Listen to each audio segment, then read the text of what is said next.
Pulsar 135 ওভারফ্লোর problem, যেটা আমরা একটা ডেসলাইট কাঠির সাহায্যে তেলটাকে বন্ধ করব, এই নিয়ে ভিডিওটা বানানো। দেখছেন তেল কোনো রকমভাবে বন্ধ হচ্ছে না, টোপে পড়েই যাচ্ছে।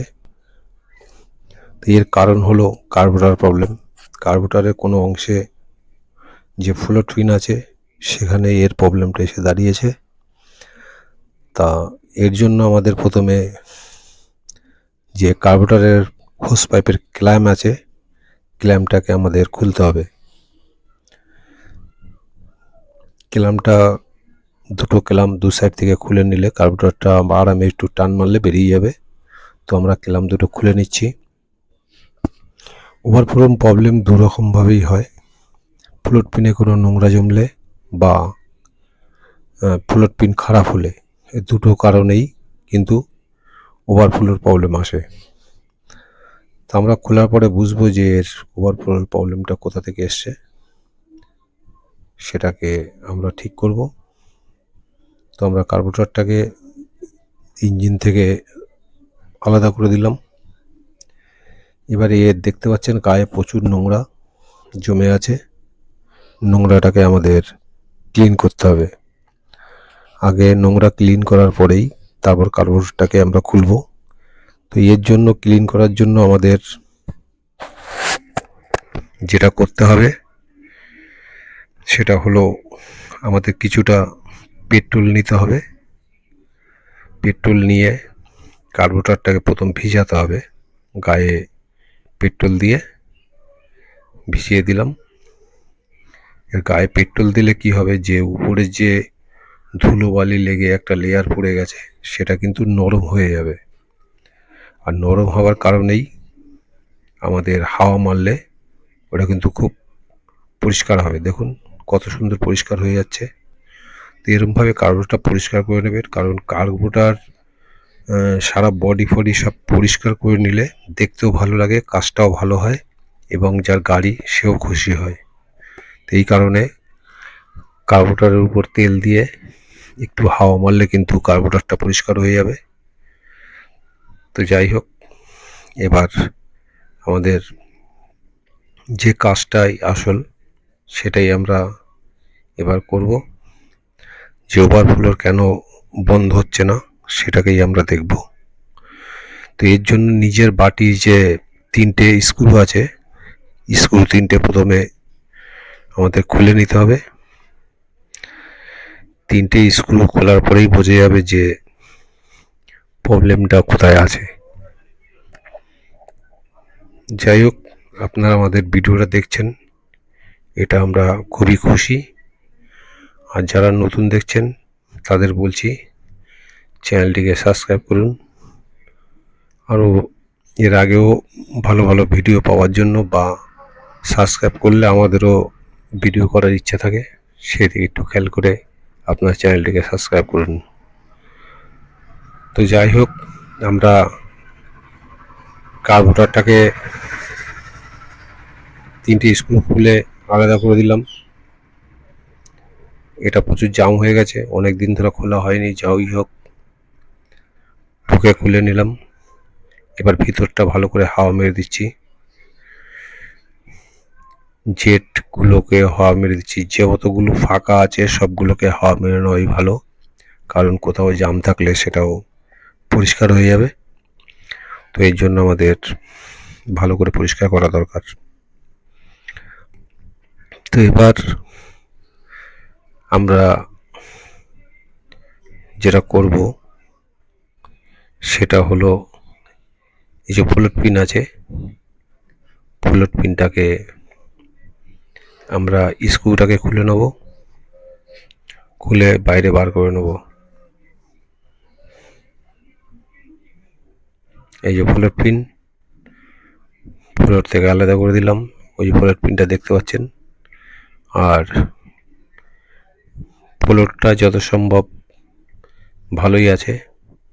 ফ্লোট পিনের যেখান থেকে তেলটা আউট হয় সেখানে আমরা হাওয়া মেরে নিলাম।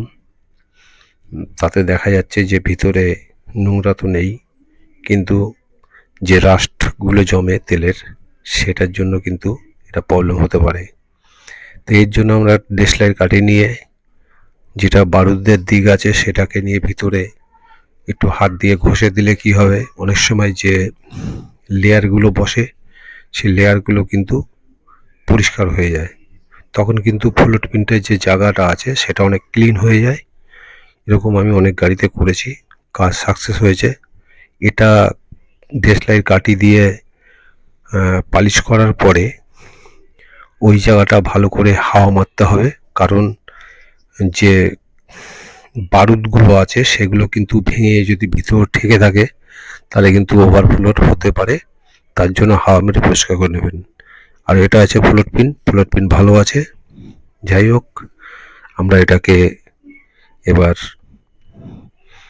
একটু ফ্লোট পিনটাকে হালকা করে দেখে নিচ্ছি যে পরিষ্কার আছে কি না।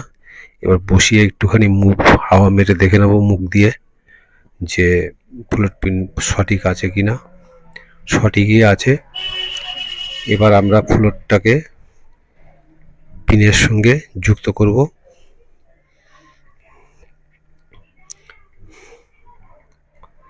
পিনটাকে বসিয়ে দিলাম। এবার ফ্লোটের মধ্যে বসাবো।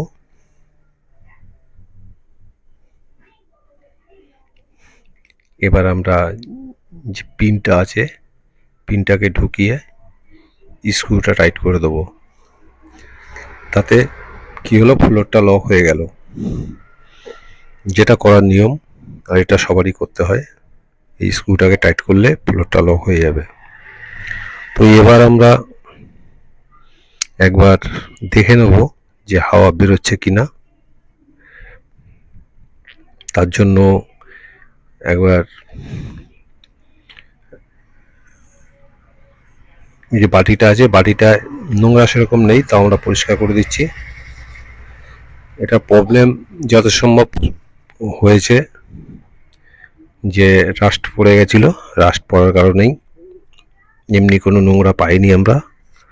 নোংরা না পাওয়ার কারণেই আমরা দেশলাই কাঠি দিয়ে ওটাকে ঘষে করে দিলাম, পালিশ করে দিলাম। কেন দেশলাই কাঠি যে বারুদ আছে সেটা কিন্তু অনেক ধারালো টাইপের, আর সেটা কিন্তু দিয়ে ঘষে দিলে ভালো কাজ হয়। আরও অনেক পদ্ধতি আছে, সেগুলো আমাদের পরের ভিডিওতে দেখাবো। অনেক রকমভাবে পরিষ্কার করা যায়। তো এবার কার্বোরেটরটা আমরা ফিটিং করছি নিচের বাটিটাকে। 3টে স্ক্রু আছে, স্ক্রু 3টে দিয়ে বাটিটাকে ফিট করে দিচ্ছি। তো মোটামুটি এবার আমরা গাড়িতে লাগাবো।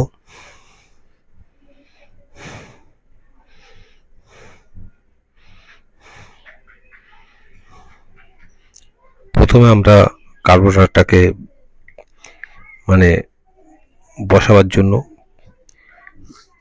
যেটা আউটপুট মানে ইনপুট যে আছে, ভ্যালু আছে, ওটার মধ্যে ঢুকিয়ে এটাকে চেপে বসিয়ে দিলে, কেন ওটা বড় আছে, ঠিকনেস পাওয়া যায়, চেপে ধরে বসিয়ে দেবো। এরপর আমরা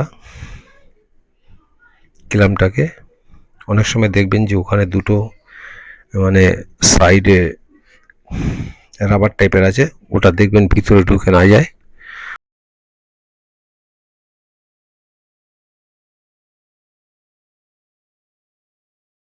ক্ল্যাম্পটাকে মানে কার্বোরেটরটাকে বসিয়ে ক্ল্যাম্পগুলো ফিট করব।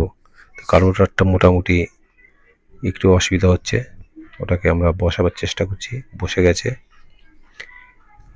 এবার নাড়িয়ে দেখে নিলাম, ঠিক পজিশন করে নিতে হবে কার্বোরেটরটাকে যাতে তেরা বেঁকা না বসে। এরপর আমাদের যে ক্ল্যাম্প আছে, যে ক্ল্যাম্প দুটো প্রথমে খোলা হয়েছিল সেগুলোকে টাইট করে দিতে হবে।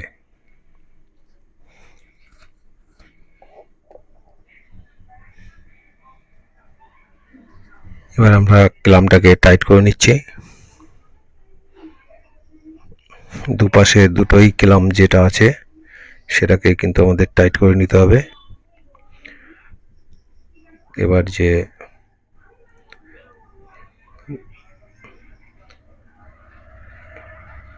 এবার এই ক্ল্যাম্পটাকেও টাইট করে নিচ্ছি। এবার টাইট করার পরে আমাদের ওদিকে তেলের পাইপ লাগানো হয়ে গেছে।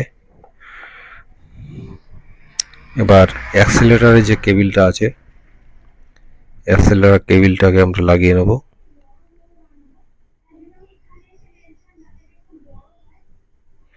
এটা অ্যাক্সিলারেটর কেবিলের তার, এটাকে আমরা ফিট করে নিচ্ছি। এবার আমরা